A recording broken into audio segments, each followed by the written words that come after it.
Cześć, witajcie ponownie na tym kanale. Jeśli jesteście tutaj od jakiegoś czasu, to wiecie doskonale, że zajmuję się raczej jednośladami. Więc jeśli Was dziwi dość duża ilość kół na ekranie w prezentowanym pojeździe, spokojnie, do końca odcinka tak już zostanie, a być może powstanie z tego jeszcze jakaś seria, bo takie były założenia wstępne. Natomiast jeśli jesteś tutaj pierwszy raz, to ja jestem Kamil, to jest kanał Fotomotoblog i dzisiaj poopowiadam trochę o tym samochodzie, ale z troszkę innej perspektywy niż dotychczasowe testy na YouTubie pokazały.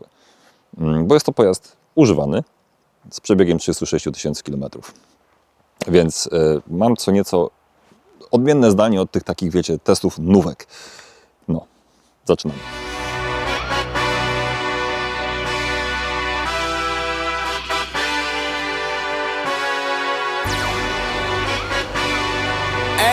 Wybaczcie mi, że nie jest on specjalnie jakoś umyty, ale no, pogoda jest jaka jest, a sprzęt na chwilę obecną robi kilometry. Yeah, let's see how you do under pressure. Oh, yeah, I've been wanting this forever. I've been in the field with whatever they throw at me. Brush it off, pick myself up, moving on to the better. Hey, yeah, ain't no errors, baby, it's a new era. I wake up early, feeling rich like I'm Kesha. I get to the paper, boy. Extra. Mówiąc o troszkę innej perspektywie, to przede wszystkim dlatego, że jestem gościem, który faktycznie myśli o zakupie takiego sprzętu. A za pojazd porównawczy biorę sobie przede wszystkim swoją aktualną, kilkuletnią Rawkę. Bo umówmy się, jako kupujący szukasz czegoś, co ma godnie zastąpić dotychczasową maszynę i do niej porównujesz potencjalnych kandydatów, wybierając niekoniecznie najlepsze w klasie, ale najbardziej nam pasujące auto. A ja nowego auta szukam. Z tego przecież powodu w zeszłym roku nawet wpadł jeden test, Bike Beijing 5. Miał być też model 7 pokazany, ale straciłem nagrany materiał. Szkoda, bo to naprawdę świetna maszyna. Ciekawostka? Bajka Beijing 7 prawie kupiłem. No ale może kiedyś o tym opowiem. Wracając. Zacząłem testy od nieoczywistych jeszcze pojazdów, czyli produktów chińskiej produkcji. Sam działam na co dzień z chińskimi motocyklami, czemu więc ich aut nie wziąć pod lupę?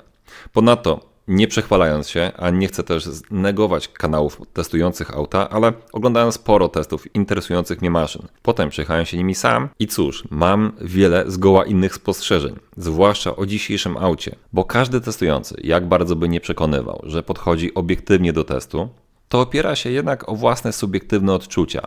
I to normalne. Dlatego im więcej materiałów, tym lepiej. Łatwiej wpaść na kogoś z podobnym rozumowaniem czy potrzebami. Ten film, od razu mówię, będzie bardzo subiektywnym podejściem do tematu. A czemu? Powiem na samym końcu. Na początek jeszcze powtórzę. Oglądałem kilka polskich testów Torresa, po których o tej maszynie pewnie bym zapomniał. Ale z sentymentu do dawnego Sanyonga na próbę się umówiłem, potem poszukałem trochę w sieci opinii, części, akcesoriów. Po prostu przygotowałem się i myślę, wiem o tym modelu naprawdę dużo. Co istotne, do testu mam pojazd z roku 2023, więc jeszcze przed lifta, co poznać można po wnętrzu i kolorze, którego już nie uświadczycie w gamie kolorystycznej, no bo nie jest nieatrakcyjny sprzedażowo. W Polsce wiadomo, tylko jedynie prawilne czarne, szare i białe samochody się sprzedają. No ale mniejsza. Sztuka, którą jadę, jest z przebiegiem 36 000 km i mam nawet dostęp do jego pełnej historii serwisowej. Także przechodzą do sedna. Mamy tu samochód marki, którą jak nadmieniłem, dobrze znam i lubię, a która wciąż nie cieszy się jakąś super popularnością.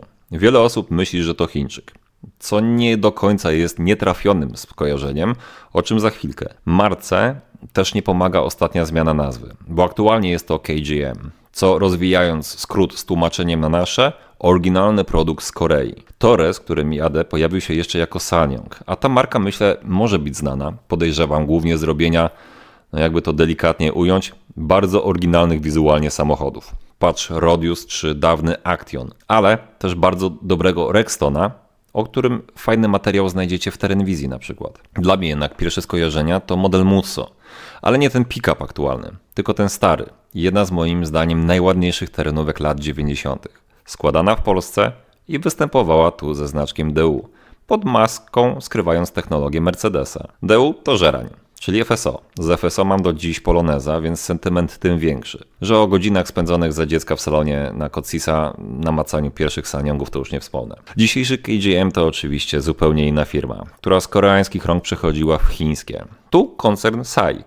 Tak, to ten od dzisiejszego MG. Później indyjska Mahindra.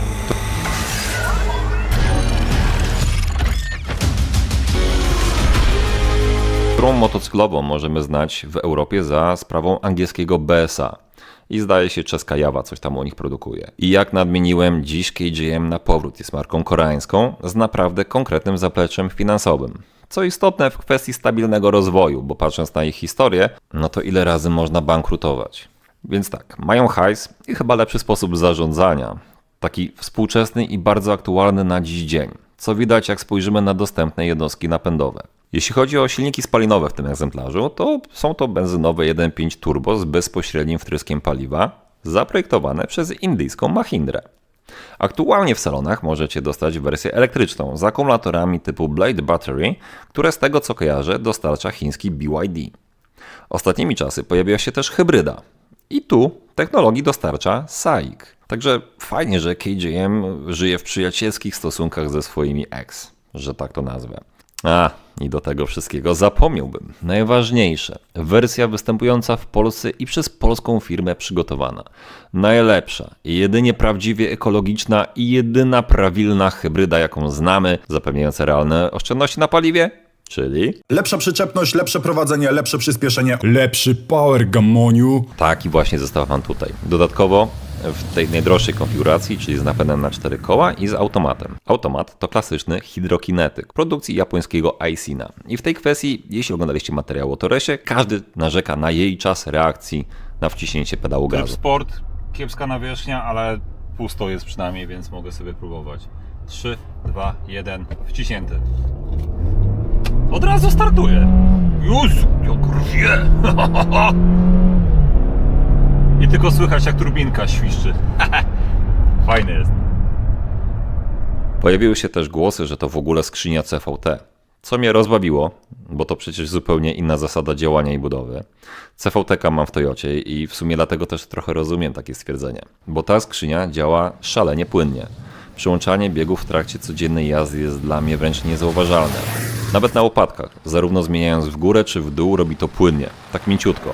No oczywiście na stosunkowo niskich obrotach, ale też moment obrotowy ma na niskich obrotach, więc po co wykręcić. Nieważne. Czy reaguje z opóźnieniem?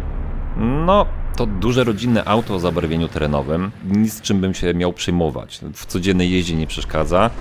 Też nie odbiega mocno od przyzwyczajeń z dotychczasowej fury. Ale tak, minimalne opóźnienie troszkę występuje, do którego idzie się przyzwyczaić. Co do silnika, podoba mi się po pierwsze jego prostota. Zobaczcie jak tu wszystko jest ładnie upakowane. Dostęp do wszystkiego jest szalenie prosty, masa miejsca pod maską, filtry na wierzchu, a ten od oleju ma taką fajną wypustkę, co by nie nabałaganić przy wymianie.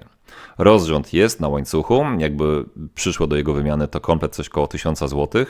Myślę więc spoko. Oczywiście mamy tu i 4 gary, żadnej patologii 3 cylindrów i dźwięku jak w kosiarce. Przyjemnie mruczyk. Kulturalnie pracuje i jest zaskakująco żwawy, ale nie na papierze.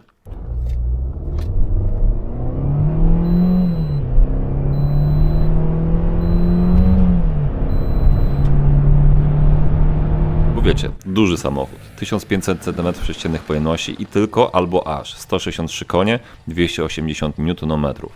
Ale naprawdę to idzie, chętnie się kręci, po prostu jest taki przyjemny w odbiorze, co podoba się dla mnie. Na wielu filmach słyszałem zarzuty, że właśnie ten silnik to mały do takiego auta. Tymczasem, z nowych konkurentów często wymieniana Skoda Kodiaq w podstawie 1.5 TSI z miękką hybrydą, 150 koni i 250 N.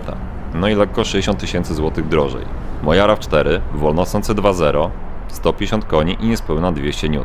I tutaj Torres dzięki turbince to całkiem spory upgrade. Na koniec rozważają silniku spalanie, czyli największy mankament dzisiejszych czasów stawiany temu autu. I co ja wam mogę powiedzieć? No jak na moje jest ok, ale odnoszę się do dotychczasowego pojazdu, też na LPG. Torres nie ma małego spalania, nie ma tu mowy o 5 litrach na setkę. Przy mojej dość jednak ciężkiej nodze nie zejdę poniżej 9, no ale mam LPG, którego średnio w cyklu mieszanym spalam między 10 a 12 litrów. Dużo miasta, trochę obwodnicy, trafiła się też trasa około 200 km. Wtrysk bezpośredni, więc instalacja dotryskuje sobie paliwo, około 1,5 litra na całe 100 km. Więc patrząc czysto na koszty, LPG to minimum 50% ceny 95, co wychodzi alternatywnie jakbym spalał od 6,5 do 7,5 litra na 100 km. To chyba nie najgorzej. Przy tak dużym aucie z napędem na 4 koła z automatem Jestem do przodu o litr do 2 na każdą setkę w porównaniu do Rawki i mniej więcej na poziomie wspomnianego Kodiaka. Jeśli patrzysz ile realnie, a nie w katalogu ten samochód pali. Zawieszenie, napęd i prowadzenie.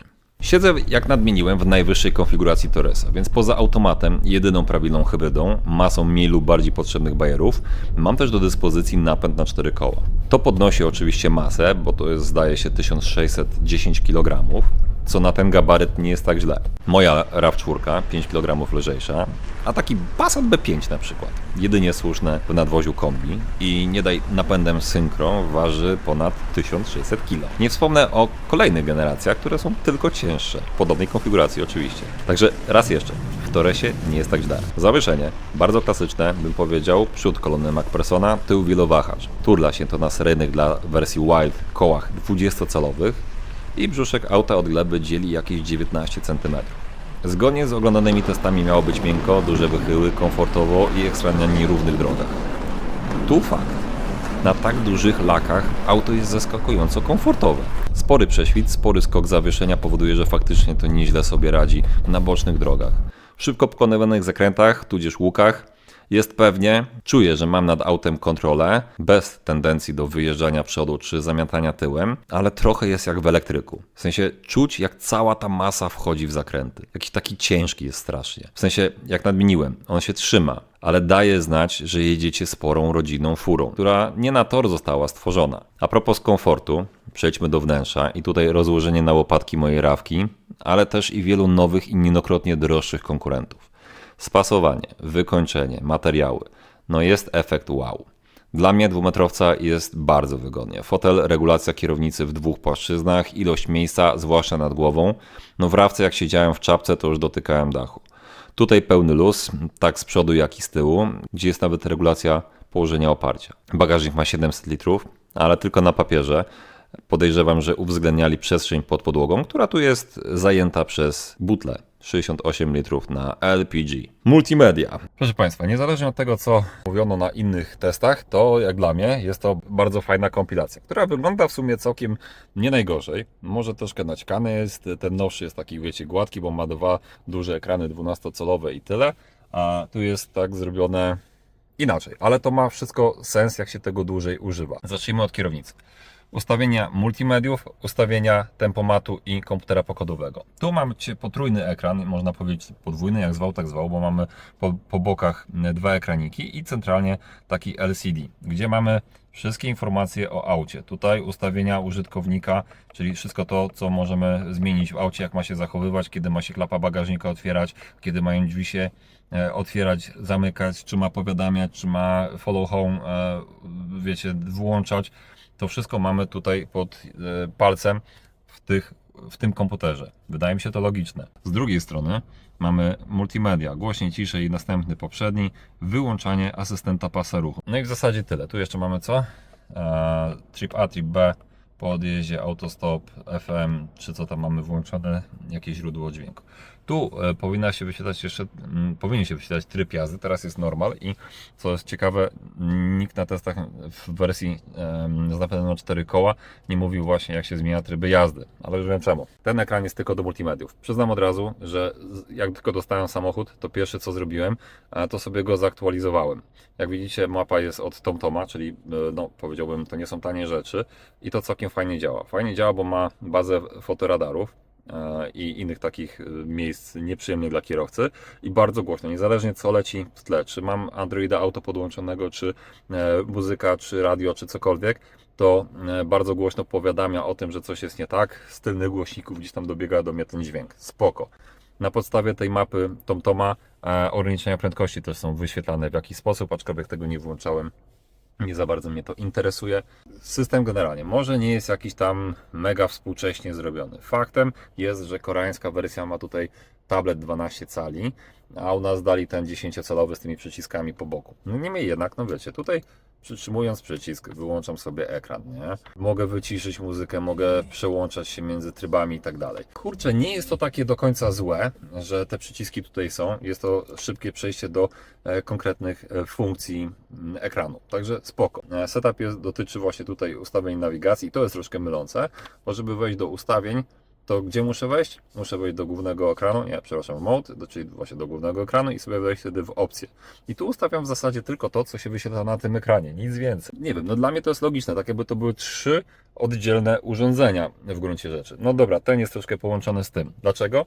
No i to jest to, czego nikt nie pokazał na żadnym teście. Wystarczy przesunąć palcem i mamy skróty do najpotrzebniejszych takich rzeczy, w tym do trybu jazdy. Jak klikamy sobie tutaj tryb jazdy, to jak widzicie zmienia nam się tutaj informacja, jaki mamy tryb i to też się pojawia tutaj. Można też sobie tutaj konfigurować te skróty na górze, co jest fajne. Otworzyć klapę, podgrzać kierownicę, luz.